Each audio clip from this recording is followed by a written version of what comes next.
Tak ada yang pernah meragukan bahwa Lionel Messi adalah salah satu, atau mungkin pemain sepak bola dan atlet terbaik di dunia. Selama 17 tahun bermain di Barcelona, gelimangan trofi sudah diraih oleh pemain berjuluk La Pulga ini. 10 gelar La Liga, 7 trofi Copa del Rey, dan 4 trofi Liga Champions, 8 Ballon d'Or, serta 474 gol di La Liga yang dibuatnya selama membela Panji Barcelona, membuat tak ada yang bisa membantah bahwa ia adalah pemain terbaik di dunia. Selain di Barcelona, ketika membela PSG di Liga Prancis, ia juga sempat memenangi 2 gelar Liga Prancis. Bahkan, di level tim nasional, La Pulga juga telah memenangi banyak gelar, bersama timnas Argentina. Copa America, Finalissima, dan yang terbaru dan paling prestisius, yakni Piala Dunia 2022 lalu, berhasil dia menangkan. Pasca memenangi Piala Dunia Qatar, Messi pun disebut telah menamatkan sepak bola. Tetapi, jalannya bersama timnas Argentina tidak semulus yang dikira banyak orang. Meskipun baru saja memenangi Piala Dunia, tetapi, jalan Messi untuk meraih kesuksesan di level tim nasional sangat jauh berbeda dengan di level klub. Messi, bahkan sempat beberapa kali pensiun dari timnas Argentina, sebelum memutuskan kembali, dan akhirnya bisa meraih kesuksesan bagi sang negara tercinta. Berikut ini kisah jalan terjal yang dilalui seorang Lionel Messi di timnas Argentina. Kita mulai dengan kemunculan Messi pertama kali di timnas Argentina. Setelah membuat sensasi dengan menjuarai Piala Dunia U20 pada Juli tahun 2005, Messi pun langsung mendapat panggilan tim senior di laga melawan Hungaria pada Agustus 2005. Messi, yang di laga tersebut masuk sebagai pemain pengganti, langsung diusir wasit setelah 40 detik karena melakukan pelanggaran terhadap pemain Hungaria. Gol pertama Messi pun baru terjadi pada Januari 2006 menghadapi Kroasia. Pada saat itu, Messi langsung menjadi buah bibir media dan dianggap akan menjadi salah satu pemain terbaik di dunia. Pasca menjadi buah bibir media massa, Lionel Messi pun langsung dibawa oleh pelatih Argentina saat itu, Jose Pekerman, ke Piala Dunia Jerman 2006. Di laga pembuka kontra Pantai Gading, di mana Los Albiceleste menang 2-1, Pekerman hanya menempatkan Messi di bangku cadangan dan tidak memainkannya sama sekali. Barulah di laga kedua, ketika menghadapi Serbia Montenegro, Messi mendapat debutnya di Piala Dunia, ketika usianya masih 18 tahun. Argentina kala itu berhasil menghancurkan tim asal Balkan tersebut dengan skor telak, 6-0. Messi yang baru masuk pada menit ke-74 berhasil mencetak gol pada menit ke-88 yang juga gol penutup kemenangan Argentina. Sayang kala itu, langkah Argentina harus terhenti di babak 8 besar, karena kalah adu penalti 4-2, dari sang tuan rumah, Jerman, dan harus angkat koper lebih awal. Setelah kekecewaan di Piala Dunia 2006, Messi kembali dipanggil timnas Argentina, guna mengikuti Copa America 2007. Di turnamen tersebut, Messi berhasil mencetak 2 gol bagi Argentina, yakni di kuarter final ketika menghadapi Peru, dan di semifinal ketika menghadapi Meksiko. Di usia yang baru menginjak 20 tahun, Messi sudah bisa membawa Argentina ke final Copa America. Tetapi, nasib belum berpihak padanya. Di partai final, skuad Albiceleste justru digulung oleh Brazil, dengan skor telak, 3-0. Meskipun demikian, Messi berhasil meraih penghargaan individu, yakni pemain muda terbaik kompetisi. Selanjutnya, ada Piala Dunia edisi Afrika Selatan pada tahun 2010. Piala Dunia yang pertama kali digelar di benua Afrika ini, memunculkan optimisme yang besar bagi publik Argentina. Bagaimana tidak, skuad mereka kala itu diisi oleh pemain-pemain beken yang baru saja memenangi treble bersama Inter Milan, seperti Walter Samuel, Esteban Cambiaso, dan Diego Milito. Belum lagi, pemain muda matang seperti Nicolas Otamendi, dan tentu saja Lionel Messi sang anak ajaib.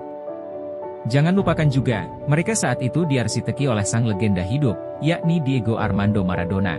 Optimisme mereka semakin membumbung tinggi, ketika di fase grup, Argentina berhasil meraih hasil sempurna dengan memenangkan semua pertandingan. Di babak 16 besar pun, mereka berhasil mengandaskan tim kuat Meksiko, dengan skor 3-1. Tetapi, ketika bertemu Jerman di perempat final, pasukan Maradona justru dibantai habis oleh Der Panzer dengan skor telak 0-4. Gelontoran gol dari Thomas Müller, Miroslav Klose, dan Arne Friedrich akhirnya menghentikan langkah Argentina, dan Maradona pun langsung dipecat setelahnya.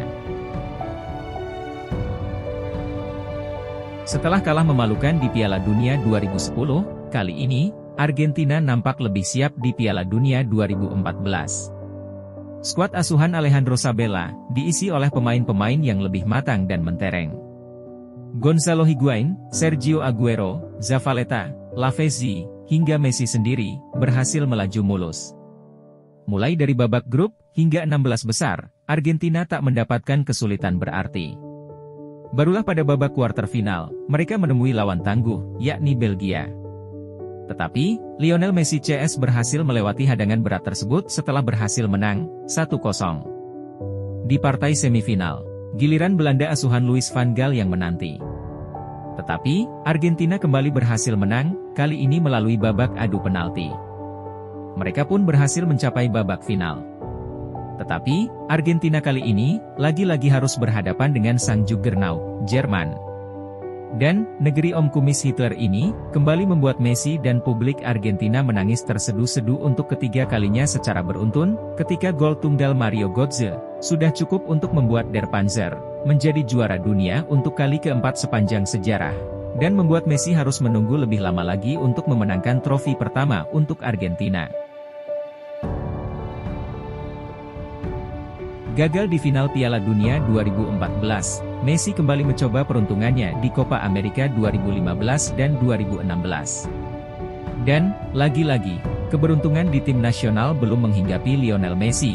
Di dua edisi Copa America tersebut, Argentina memang selalu berhasil lolos ke final. Tetapi, mereka juga selalu berhasil dikalahkan oleh lawan yang sama, yakni Chili.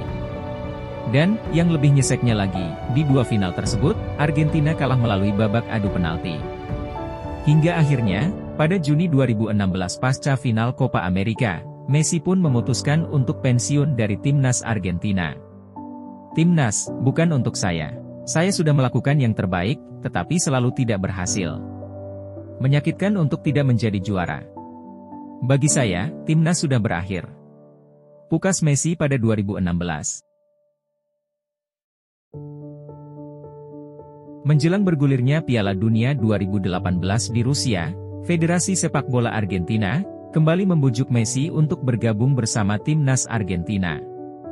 Dan kali ini, dirinya pun setuju untuk main lagi bagi Albiceleste. Selain itu, Messi juga diberi ban kapten untuk memimpin timnas Argentina. Namun kali ini, performa Argentina agak sedikit tidak stabil. Mereka hanya bisa finish runner-up di babak grup, bahkan sempat dihabisi oleh sang pemuncak grup, Kroasia, dengan skor telak 3-0. Di babak 16 besar, Argentina pun langsung angkat koper setelah dikalahkan Prancis, yang dimotori oleh Kylian Mbappe, dengan skor tipis, 4-3. Dan kali ini, Messi, kembali memutuskan untuk pensiun dari timnas Argentina. Di Copa America 2019, Messi kembali beraksi bersama timnas Argentina. Di turnamen yang dihelat di Brasil ini, Messi sayangnya belum bisa juga membawa Argentina juara. Mereka tersingkir di semifinal oleh tuan rumah Brasil, dan hanya berhasil menyabet juara ketiga di turnamen tersebut. Tibalah Copa America 2021. Di turnamen tersebut, jarang ada yang menjagokan Argentina bakal keluar sebagai juara. Bahkan, warganya pun pesimis dan menganggap bahwa hasil apapun yang didapat, itu tidak akan mengubah apapun. Argentina yang saat itu dilatih oleh Lionel Scaloni, berhasil lolos ke babak kuarter final, setelah memuncaki grup zona selatan di atas Uruguay. Mereka berhasil melewati hadangan Ekuador dengan skor 3-0. Di semifinal, giliran Kolombia yang mereka singkirkan melalui adu penalti. Tibalah, Lionel Messi CS di partai final Stadion Maracana, menghadapi sang tuan rumah, Brasil. Hampir tidak ada yang mengunggulkan Argentina pada pertandingan itu. Para fans, dan seluruh warga Argentina pun, hanya menganggap final itu sebagai pertunjukan biasa semata. Karena, berkaca dari hasil-hasil sebelumnya, mereka menganggap, Argentina pasti akan gagal lagi. Tapi, kali ini tidak. Argentina yang bermain lebih santai dan lepas, justru berhasil unggul lebih dulu pada menit ke-22 melalui Angel Di Maria. Brazil yang dikagetkan oleh gol Di Maria, terus menyerang pertahanan Argentina. Tetapi hingga peluit akhir dibunyikan, tak ada gol lagi yang tercipta. Argentina pun keluar sebagai juara Copa America, dan merupakan raihan trofi pertama Messi, bersama timnas Argentina. Selanjutnya pada Juni 2022, Messi kembali meraih trofi keduanya bersama timnas Argentina, yakni Finalissima. Trofi yang diperebutkan antara juara Euro dan juara Copa America ini, berhasil dimenangkan Argentina, setelah menumbangkan Italia dengan skor 3-0. Gol dari Lautaro Martinez, Angel Di Maria, dan Paulo Dybala, sudah cukup untuk membuat La Albiceleste memenangi Finalissima. Dan yang terakhir dan tentunya paling prestisius, yakni tentu saja, Piala Dunia 2022. Meskipun sempat diberi kejutan dengan kalah 2-1 dari Arab Saudi di partai pembuka, skuad Albiceleste tak gentar. Di dua laga grup berikutnya, mereka berhasil menundukkan Meksiko dan Polandia, masing-masing dengan skor identik, 2-0. Di babak 16 besar, Argentina berhasil melewati hadangan Australia dengan skor tipis 2-1 melalui gol dari Messi dan Alvarez. Pertarungan sengit terjadi di babak 8 besar kontra Belanda, di mana Argentina yang sudah unggul 2 gol, justru berhasil disamakan oleh tim oranye melalui 2 gol dari Wout Weghorst di penghujung laga. Selain itu, ada juga drama keributan antar kedua tim yang menambah bumbu persaingan. Argentina akhirnya lolos ke semifinal setelah menang adu penalti dengan skor 4-3. Di semifinal, Argentina ditantang oleh finalis Piala Dunia sebelumnya, yakni Kroasia. Akan tetapi, mental anak asuh Scaloni yang sedang tinggi, membuat permainan Argentina menjadi sangat cair. Argentina sudah unggul 2-0 pada babak pertama, melalui Messi dan Alvarez. Di babak kedua, mereka menambah 1 gol lagi melalui gol kedua Alvarez pada menit ke-69. Argentina pun lolos ke final Piala Dunia 2022. Yang paling diingat dari laga ini, tentu saja saat Messi menggocek bek muda potensial, yakni Joško Gvardiol, untuk gol ketiga Argentina, yang dicetak Julian Alvarez. Di partai final, Argentina telah ditunggu laga maha berat, yakni melawan sang juara bertahan, Prancis.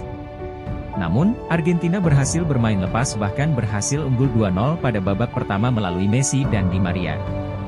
Tetapi, Prancis berhasil bangkit pada babak kedua dan menyamakan skor melalui 2 gol Kylian Mbappe.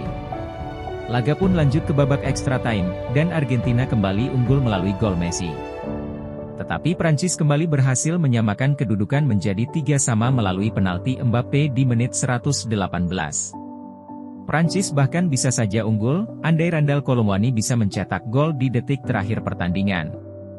Tetapi, Emiliano Martinez berhasil melakukan penyelamatan luar biasa dan menggagalkan peluang dari Colomwani. Laga pun berlanjut ke babak adu penalti. Emi Martinez pantas disebut sebagai pahlawan Argentina setelah menggagalkan penalti dari Tchouaméni dan Coman. Argentina pun berhasil keluar sebagai juara Piala Dunia 2022, dan yang pertama sejak Maradona pada tahun 1986. Sekaligus teristimewa untuk Messi, dirinya resmi menamatkan sepak bola pada usia 35 tahun dan menobatkan diri sebagai greatest of all time, atau pemain terbaik sepanjang sejarah.